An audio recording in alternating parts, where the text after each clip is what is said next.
ये जो वीडियो आप देख रहे हैं वो दरअसल छत्तीसगढ़ के दुर्ग जिले का है, जहां मदर चाइल्ड यूनिट के ऑपरेशन थिएटर में पंख वाली चींटियों और उड़ने वाले कीड़ों का आतंक देखने को मिला है। हालात ऐसे हैं कि पिछले 8 से 10 दिनों में इस ऑपरेशन थिएटर में सर्जरी रोकनी पड़ रही है। अब आप सोच रहे होंगे कि आखिर कुछ चींटियों की वजह से पूरा ऑपरेशन थिएटर क्यों बंद करना पड़ा, तो चलिए जानते हैं इस वीडियो में।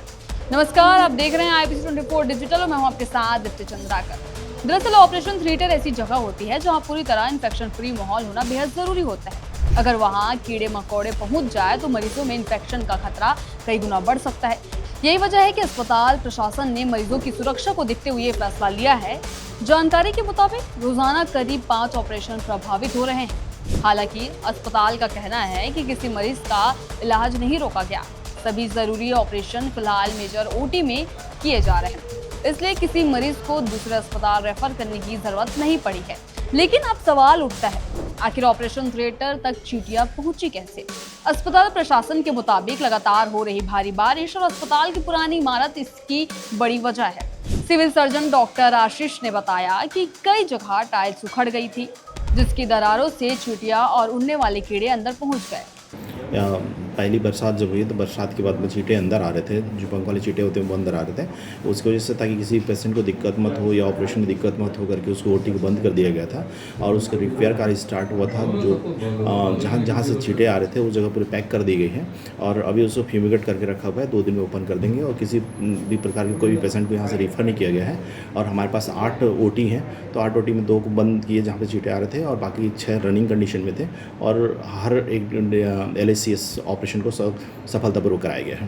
क्या कारण सर चींटी के आने का? और बिल्डिंगें बहुत पुरानी थी, इसकी वजह से शायद कहीं से दरार से आ रहा था, टाइल्स थोड़ी हिल गई थी तो वहाँ से वो आ रहा था। सर जो है संक्रमण से बचाने के लिए उस पर जो है केमिकल छिड़काव भी किया जाता है, क्या समय समय पर छिड़काव नहीं किया गया? इन कारणों से जो है चींटी आ गई है? नहीं, हमेशा समय पे छिड़काव किया जाता है और हर सप्ताह फ्यूमिगेट भी की जाती है उसको।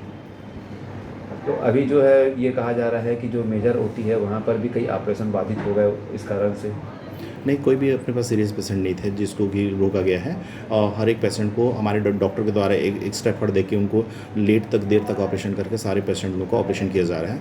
जिससे कल ही 11 बजे से लेकर शाम को 5-6 बजे तक उन्होंने डॉक्टर के द्वारा ऑपरेशन किया गया है और डेली 10 से 12 मरीजों का डेली LACS हो रहा है। इतना ही नहीं, इस पूरे मामले में पेस्ट कंट्रोल टीम की लापरवाही पर भी सवाल उठ रहे हैं, क्योंकि अगर समय पर पेस्ट कंट्रोल और मेंटेनेंस होता तो शायद ये स्थिति नहीं बनती।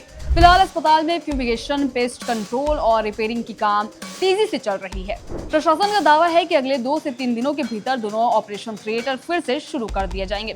लेकिन इस पूरी घटना ने स्वास्थ्य व्यवस्था पर बड़ा सवाल जरूर खड़ा कर दिया है। क्या सरकारी अस्पतालों में ऑपरेशन थिएटर जैसी सबसे संवेदनशील जगहों पर रखरखाव सिर्फ कागजों तक सीमित है? क्या मरीजों की सुरक्षा से जुड़े मामलों में और ज्यादा सख्ती की जरूरत नहीं है? अब सवाल आपसे, अगर आपके परिवार के किसी सदस्य का ऑपरेशन होना हो और आपको पता चले कि OT में चींटियों की वजह से सर्जरी टालनी पड़ी, तो क्या आप खुद को सुरक्षित महसूस करेंगे? अपनी राय हमें कमेंट में जरूर बताइएगा। ऐसी ही बड़ी और भरोसेमंद खबरों के लिए बने रहिएगा IBC 24 डिजिटल के साथ।